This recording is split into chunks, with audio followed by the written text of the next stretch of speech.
Right now, American bombs are falling on Tehran.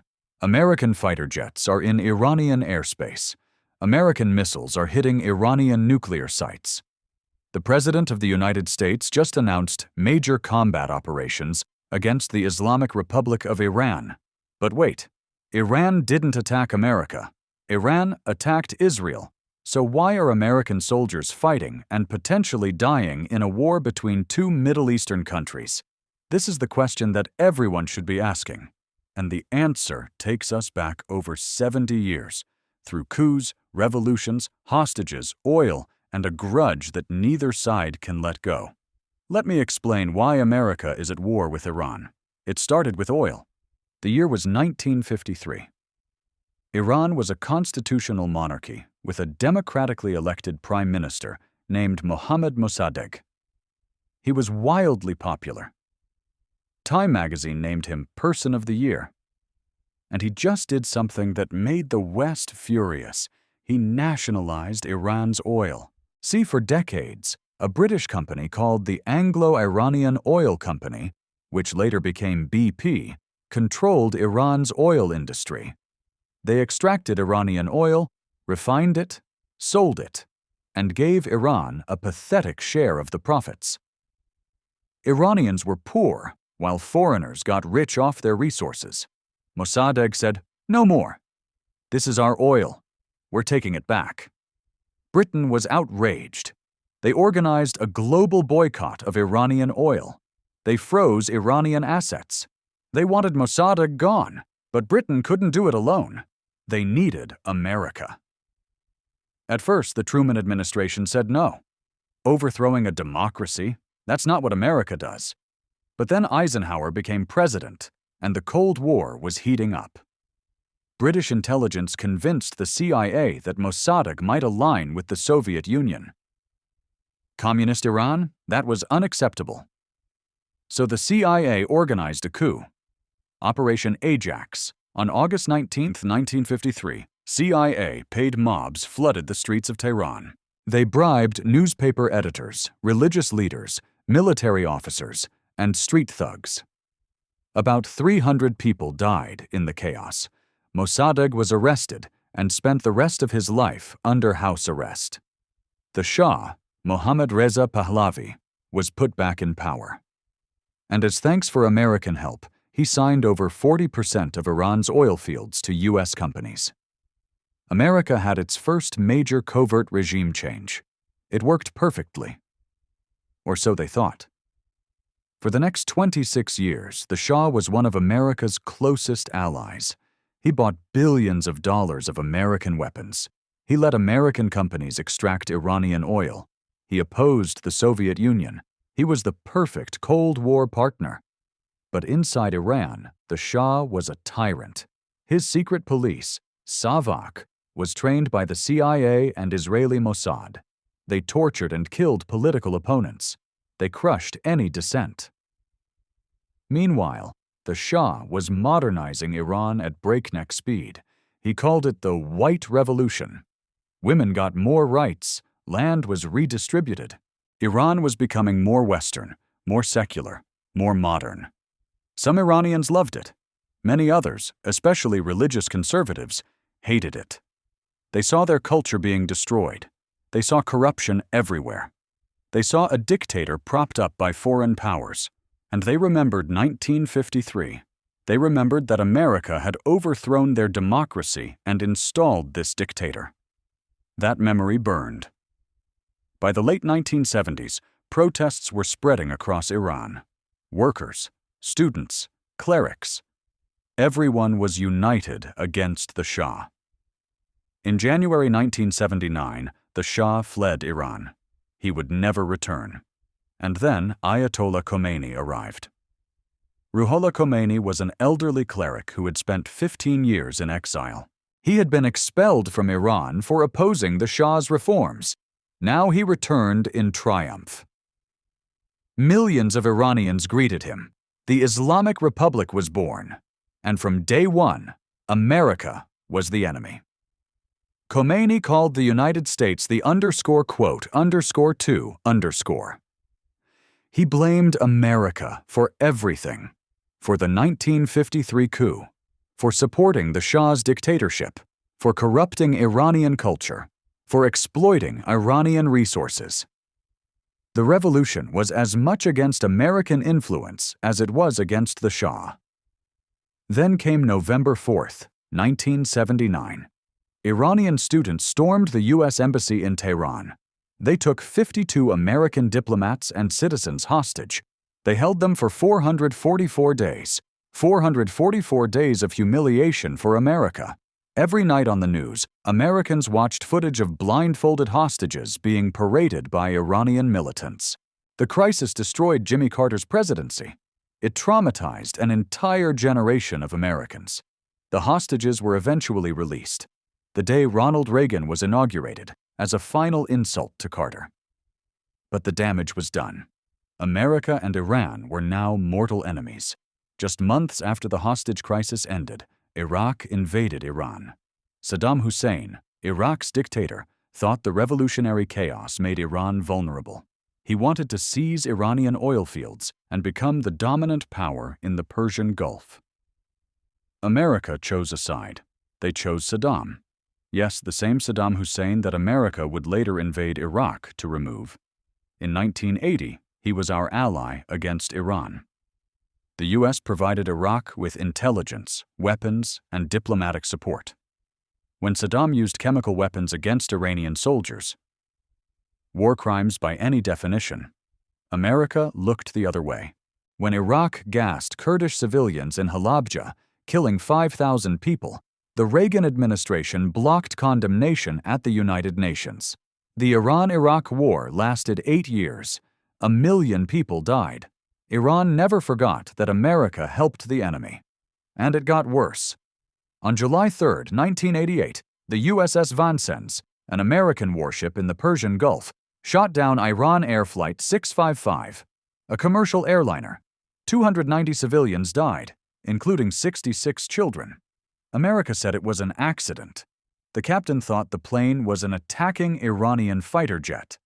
But Iran didn't buy it. To Iranians, this was murder.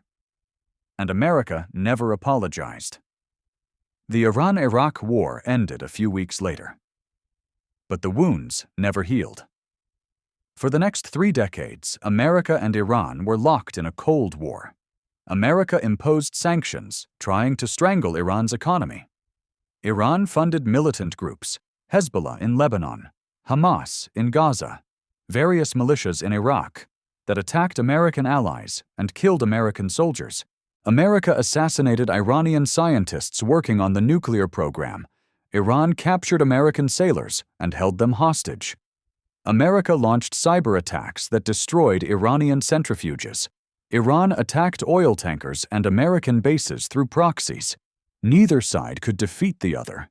Neither side would back down. Then came the nuclear issue.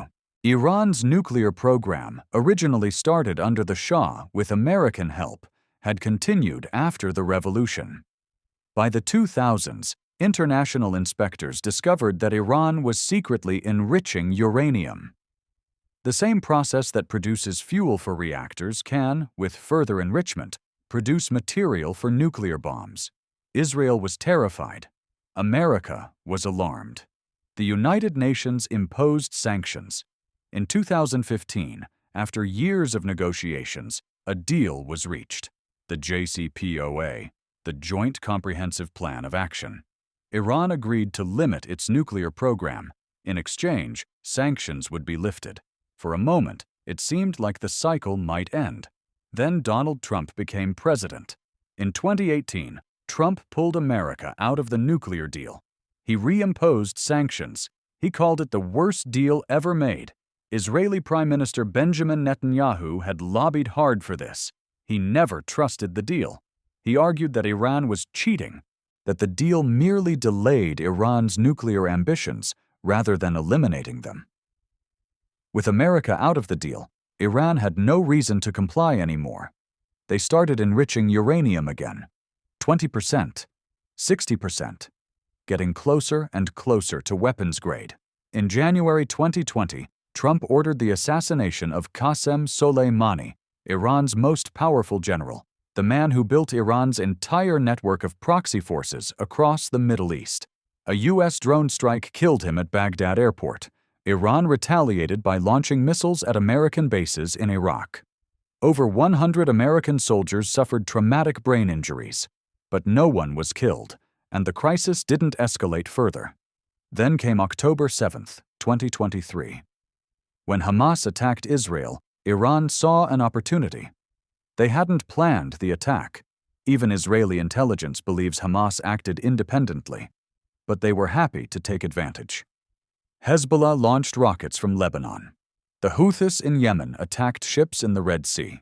Iranian-backed militias struck American bases in Iraq and Syria. The axis of resistance was activated. Israel responded by invading Gaza and then turning on Hezbollah. They assassinated Hassan Nasrallah, Hezbollah's leader for 30 years. They killed Iranian generals in Syria. They bombed Iranian positions everywhere they could reach. In April 2024, Israel bombed the Iranian consulate in Damascus, killing senior Iranian military officers. Iran retaliated with its first-ever direct attack on Israeli territory. 300 drones and missiles. Most were intercepted.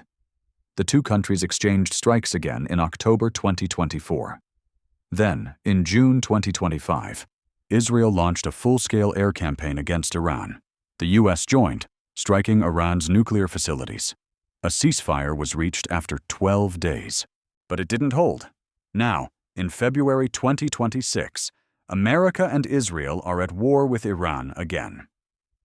This time, it looks bigger. So why is America fighting? Let's be clear about what's happening. America is attacking a country that didn't attack America. Yes, Iran has funded proxies that have killed Americans over the decades. Yes, Iran held American hostages. Yes, Iran calls America the Great Satan. But the direct trigger for this war was Iran's conflict with Israel, not with America. The first reason is Israel. America has supported Israel since its founding. The relationship is closer than any other alliance America has. When Israel feels existentially threatened, America responds. Israeli leaders have argued for years that Iran is an existential threat, that a nuclear Iran would eventually try to destroy Israel. Whether you agree with that assessment or not, American politicians largely accept it. When Israel decided to attack Iran's nuclear program, America had a choice: let Israel go alone or join in. Joining meant using American firepower to hit targets Israel couldn't reach, the deeply buried facilities at Fordow and Natanz that require massive bunker-buster bombs only America possesses. America chose to join. The second reason is nuclear weapons. The official justification is preventing Iran from getting nuclear weapons. Trump said Iran was about to have 9 nuclear warheads. He said this couldn't be allowed. Is that true? Iran certainly has enough enriched uranium to build bombs if they chose to. Whether they were actually building them is disputed. But the fear is real. A nuclear Iran would change the balance of power in the Middle East forever. The third reason is oil. And this is the one nobody wants to talk about.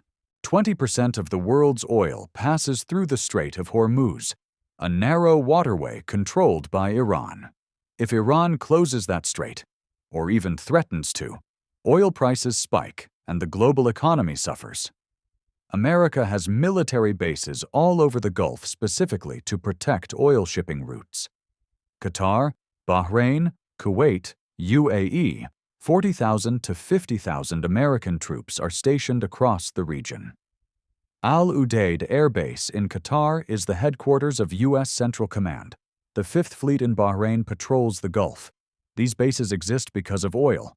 Protecting the flow of oil is a core American interest, and Iran is the biggest threat to that flow. The fourth reason is the ghost of 1953. Here's the uncomfortable truth. America helped create this mess. If the CIA hadn't overthrown Mossadegh in 1953, Iran might have developed into a democracy. There might never have been an Islamic revolution. There might be no ayatollahs calling for, quote, 5. Instead, America backed a dictator for 26 years. They trained his secret police. They armed him to the teeth. And when Iranians finally overthrew him, all their anger was directed at the foreign power that had propped him up. The Islamic Republic was built on anti-Americanism because America gave them plenty of reasons to be anti-American.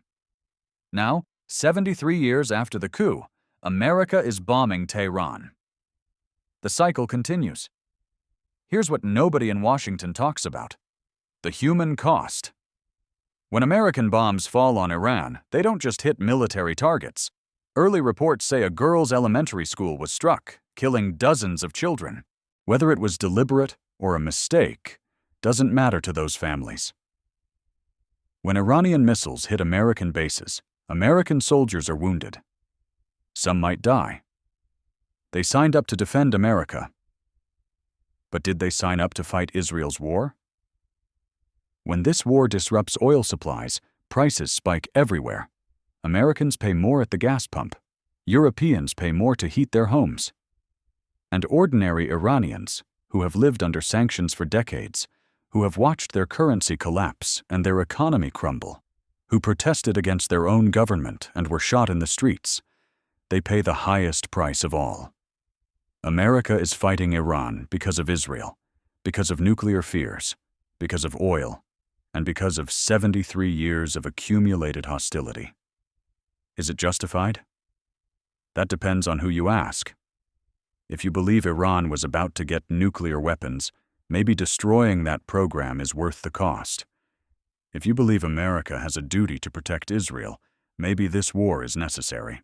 But if you remember that America overthrew Iran's democracy, backed a dictator, supported Saddam's invasion, shot down a civilian airliner, and broke a nuclear deal that was working, maybe you understand why Iranians hate America. Maybe you think America helped create the monster it's now trying to destroy. History is never simple. Wars even less so. What I know is this: American soldiers are in harm's way. Iranian civilians are dying. The Middle East is burning, and the roots of this war go back 73 years to a decision made in a CIA office to overthrow a government because they wanted to control the oil. Everything since then has been consequences. I'll keep covering this story as it develops, but I wanted you to understand the history. Because without it, none of this makes sense. America isn't fighting Iran because of something that happened last week. America is fighting Iran because of something that happened in 1953. The ghosts of history don't stay buried. They come back. And sometimes they bring missiles.